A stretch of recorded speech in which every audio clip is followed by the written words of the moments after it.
Hello, আজ আন্তর্জাতিক মাতৃভাষা দিবস। এই মাতৃভাষা দিবসে আমার শ্রদ্ধাঞ্জলি।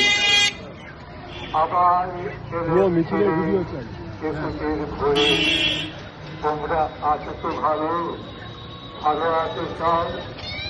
এই তো খোলার রোড, মেডিকেল ছাত্রাবাস, আর দূরে রয়েছে রমনার প্রান্তর।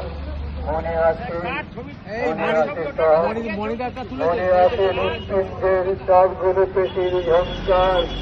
একটি মধুর গান, বাংলা ভাষা, আমার মায়ের ভাষা, আমার মায়ের গাওয়া কি মধুর সঙ্গীত। আমার সোনার বাংলা, আমি তোমায় ভালোবাসি। ধান বনো হে কিষান, গান গাও আজ। তাঁত বনো তাঁতি ভাই, গান করো ভাই। বাতা বাদো হে কিষানি, গান গাও তুমি।